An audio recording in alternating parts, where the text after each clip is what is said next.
সংস্কারের পাশাপাশি দ্রুত জাতীয় নির্বাচন দেওয়া হবে বলে আশাবাদ ব্যক্ত করেছেন বিএনপির মহাসচিব মির্জা ফখরুল ইসলাম আলমগীর। অন্তর্বর্তী সরকারের প্রধান উপদেষ্টা ডক্টর মোহাম্মদ ইউনূসের নেতৃত্বাধীন জাতীয় ঐকমত্য কমিশনের প্রথম বৈঠক শেষে মির্জা ফখরুল একথা বলেন। দ্রুত এই সংস্কারের যে ন্যূনতম ঐক্যমত্য তৈরি হবে সেটার উপর ভিত্তি করে অতি দ্রুত জাতীয় নির্বাচন অনুষ্ঠিত হবে।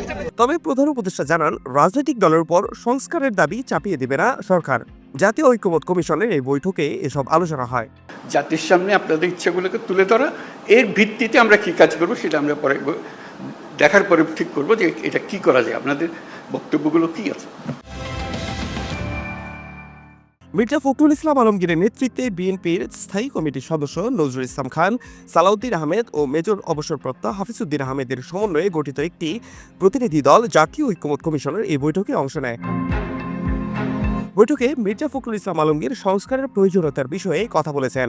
বৈঠকে অংশ নেওয়া দলগুলোর কাছে আহ্বান জানিয়েছেন, সংস্কারের যে প্রতিবেদনগুলো বিভিন্ন কমিশন জমা দিয়েছে সেগুলোর উপর আলাপ আলোচনা করে একটা ঐক্যমতে পৌঁছানোর কথা বলেন বিএনপির মহাসচিব।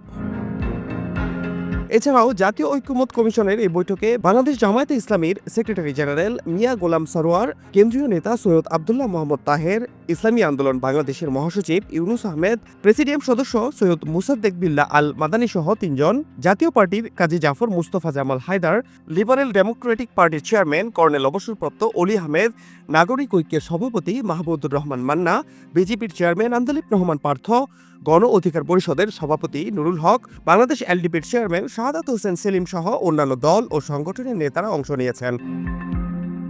ত্রয়োদশ নির্বাচন সামনে রেখে পুলিশের কার্যক্রম সহ নির্বাচন ব্যবস্থা, জনপ্রশাসন বিচার বিভাগ ও দুর্নীতি দমন বিষয়ে সংস্কারের জন্য গঠিত কমিশনগুলোর সুপারিশ বিবেচনা করে জাতীয় ঐকমত্য গঠনের জন্য রাজনৈতিক দলগুলোর সঙ্গে আলোচনা করে জাতীয় ঐকমত্য কমিশন।